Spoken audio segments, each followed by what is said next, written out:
Olá, pessoal! Espero que esteja tudo bem com vocês aí. Sou Cristiana, estou aqui novamente para a gente falar sobre a redação do vestibular CEDERJ. No vídeo anterior, a gente abordou questões mais teóricas a respeito dessa prova e neste vídeo a gente vai fazer uma abordagem mais prática. Prática como? Nós vamos fazer análise do tema mais recente do CEDERJ e pensar uma roteirização para esse tema. Então, nós vamos analisar o tema e pensar em um roteiro final, em como se dá esse processo de roteirização com o tema do CEDERJ, beleza? O tema de 2021, né, o tema proposto para o primeiro semestre deste ano foi Juventude Atual e Consumo. Conscientização ou apenas uma moda diferente? Vamos fazer uma breve análise desse tema. A gente percebe ali um ponto de interrogação que nos indica o comando do tema. Aqui a gente tem uma frase temática, né, que é uma pergunta. No vídeo anterior, a gente viu que isso é comum no CEDERJ, né, apresentar o tema sob forma de pergunta. Não é aquele tipo de pergunta sim ou não. E a gente tem aqui uma outra palavra importante que é a conjunção ou.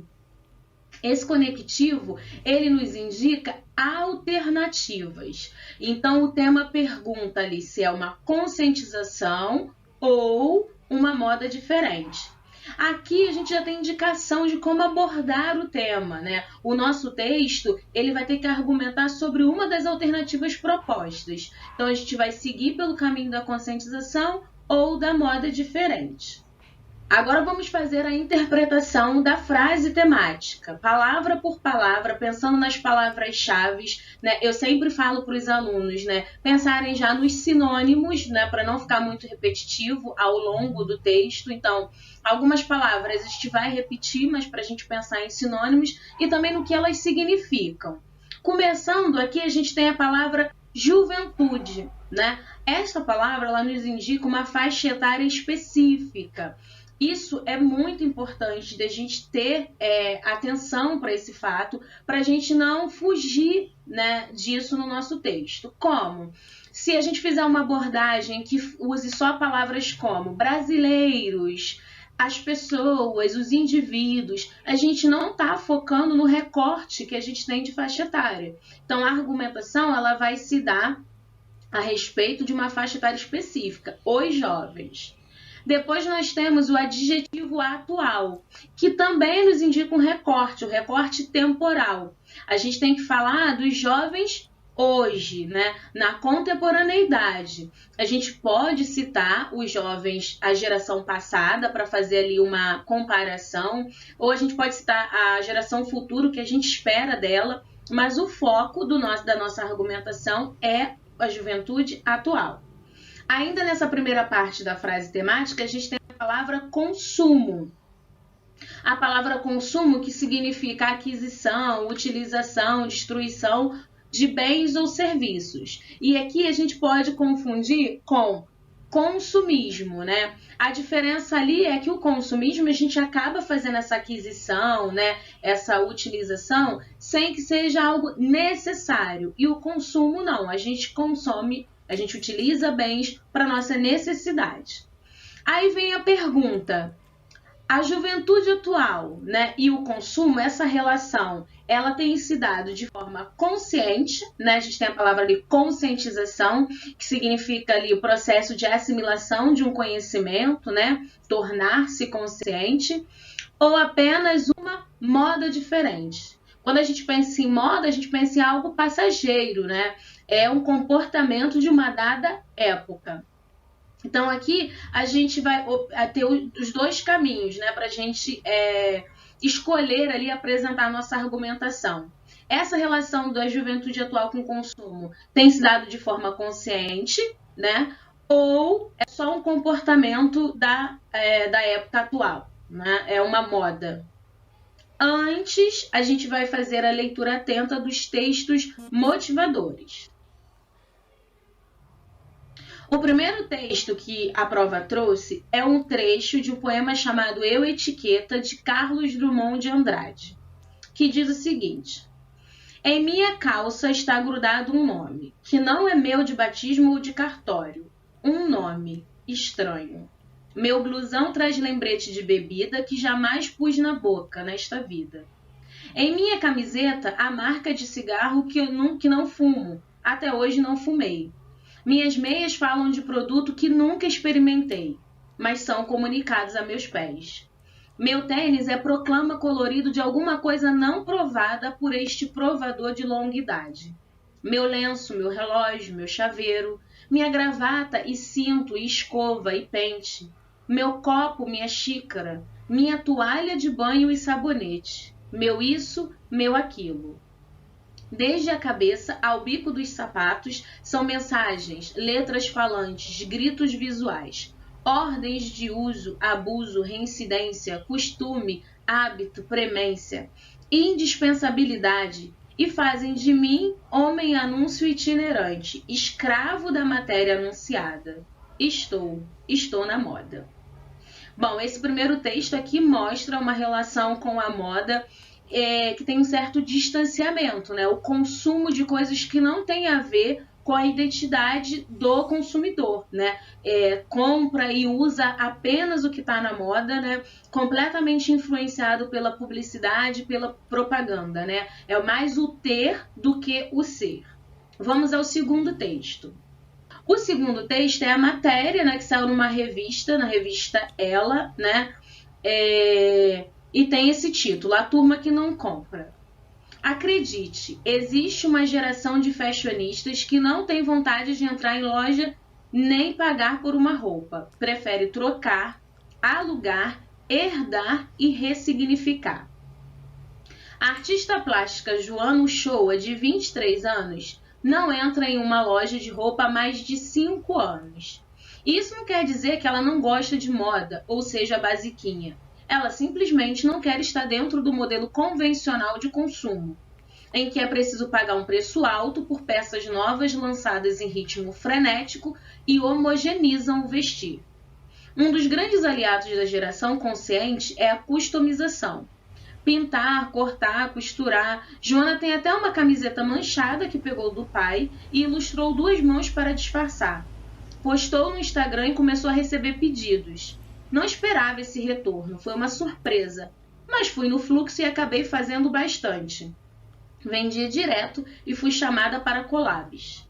Joana faz parte da geração Z, nascida entre 1994 e 2010, que, de acordo com a pesquisa do Escritório de Previsão de Tendências WGSN, não frequenta shopping, pensa no impacto ambiental e social e quer assinar a cocriação do que compra. Essa geração, que chamamos de ZWE, não faz questão de ter, e sim de ser. Prefere gastar dinheiro com a experiência e não com a posse. Busca ser sustentável e compartilhar, diz Daniela Penteado, especialista do WGSN. Não por acaso, um dos formatos de negócios que mais deve crescer nos próximos anos é o de aluguel de roupas. Isso irá inclusive chegar às peças de fast fashion. É uma turma que deseja novidade, não vintage. A previsão é que o formato de aluguel cresça 1,8 bilhões de dólares até 2023. Bom, nesse segundo texto a gente tem o oposto, né, do que foi apresentado no primeiro texto. Aqui a relação com o consumo se dá mais por identificação, né, por individualidade, autenticidade, e não pelo ter, né, e não por comprar algo que está na moda e que homogeneiza todo mundo. O enunciado da redação diz o seguinte: o texto de Carlos Drummond de Andrade foi publicado no ano de 1984. O outro é atual e trata da geração Z. De acordo com esses textos, o comportamento da geração retratada por Drummond e o da geração Z em relação ao consumo de moda apresentam características bem diferentes. A partir da leitura dos textos motivadores, elabore um texto de opinião para desenvolver o seguinte tema: juventude atual e consumo, conscientização ou apenas uma moda diferente? Então vamos começar aqui a pensar nas ideias, né, nas possíveis ideias que podem fazer parte do nosso texto. O primeiro texto lá, o poema, ele nos leva logo a pensar no consumismo, né? Nessa relação de você comprar, né, o que está na moda, mesmo que não tenha nenhuma identificação, mesmo que não precise, né? Apenas por tá todo mundo comprando, tá todo mundo tendo. Também nos leva a pensar na questão da ostentação, né? Comprar coisas muitas vezes que são caras, mas que não têm identificação nenhuma com o consumidor, só porque tem uma marca, né? Só porque está na moda. Esse comportamento era comum da geração passada, a geração Y chamada, só que a gente também pensa que parte dessa geração já era mais consciente, né? Não era todo mundo que agia desse jeito, então já tinha uma parte ali mais consciente. Com relação ao segundo texto, que fala da geração Z, a gente pensa logo que são nativos digitais, né? É uma geração que nasceu numa outra época, imersa na tecnologia, né? Tem amplo acesso à informação, seja por meio da internet, da TV, enfim, de livros. A questão das redes sociais é uma questão muito importante, porque essa geração ela vive conectada, né? E é difícil encontrar alguém dessa geração que não tenha nenhum perfil em alguma rede social. E quando a gente fala em rede social, a gente também pensa nos influenciadores digitais. E tem uma galera aí desses influenciadores que são super engajados com causas sociais, com causas ambientais, o que acaba influenciando essa geração. E também a gente pensa que essa geração Z, né, ela nasce numa época, ela está, né, vive numa época em que temas ambientais, né, essa reflexão com relação ao consumo tem sido abordada de forma mais aberta, certo? Bom, depois que a gente pensa nessas ideias, a gente tem que optar pelo caminho a seguir. Vou optar pelo caminho da conscientização, né? Acredito que essa geração, ela tem essa relação com o consumo como fruto de realmente uma tomada ali de consciência.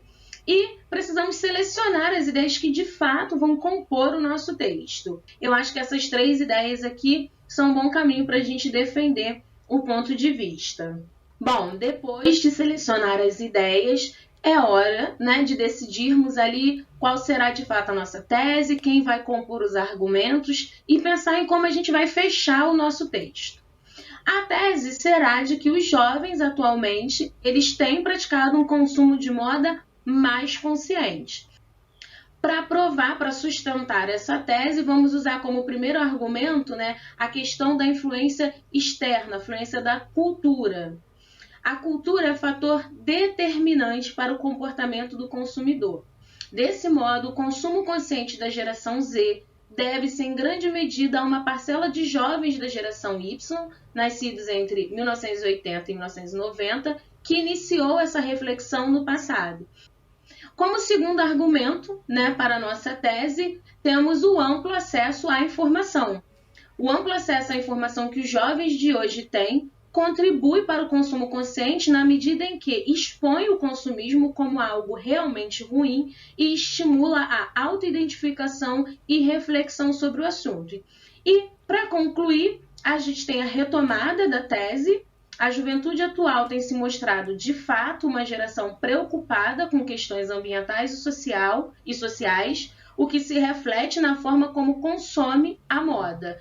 E como desfecho criativo, pensar numa reflexão, né? Que esse seja um legado para as gerações futuras. Claro que aqui é só o roteiro, né? A gente precisa depois desenvolver. Gostaria agora de fazer 2 observações importantes. A primeira é de que, na hora de montar o nosso roteiro, além da tese, a gente já pode pensar em como a gente vai fazer a nossa contextualização do tema. Para esse tema, por exemplo, a gente poderia pensar em 3 maneiras diferentes de contextualização. A primeira poderia ser uma contextualização histórica, fazendo ali uma comparação entre a geração Y e a geração Z. A segunda poderia ser uma contextualização conceitual, lembrando que essa conceitual é aquela que vai fazer a definição de algum termo, de alguma palavra-chave do tema. E aí a gente poderia escolher a palavra consumo, ou a palavra moda e até mesmo a palavra geração. O terceiro tipo poderia ser uma contextualização cultural, né? Fazendo uso ali do poema Eu, Etiqueta, do Drummond, né? Além da contextualização, da forma como a gente vai abordar o tema, lá na introdução, a gente pode também, na hora da roteirização, pensar na conclusão. E aqui eu quero fazer uma observação que na redação do CEDERJ, essa retomada da tese, né, ela pode acontecer de forma mais elaborada, né, e a gente pensar no desfecho criativo. Para a redação do CEDERJ, três tipos de desfecho criativo são bastante produtivos. Primeiro, a reflexão sobre o tema proposto, também a ressalva sobre o tema, se for o caso, e a gente pode também pensar num desfecho que apresenta uma solução. Observação importante. Quando eu falo solução, né? Solução e proposta de intervenção são coisas diferentes, tá? Proposta de intervenção, né, é aquela exigida lá pelo Enem, né, uma das competências do Enem, e ela pressupõe o uso de 5 elementos válidos. Quando eu falo em solução, não, é de forma mais genérica pensar, apontar ali algum caminho, né, para a resolução de uma problemática, se for o caso, né, se assim o tema permitir. Beleza? Então, além da gente pensar na tese, nos argumentos, né, a gente já pode pensar na contextualização, como a gente vai fazer essa abordagem e também como a gente vai terminar o nosso texto ali, que tipo de desfecho criativo a gente vai usar, ok? Eu quero desejar a todos que vão fazer a prova do CEDERJ, né, uma excelente prova. Se tiver alguma dúvida, pode deixar nos comentários ou procure o mediador do seu polo, tá bom? Obrigada pela sua atenção e até a próxima!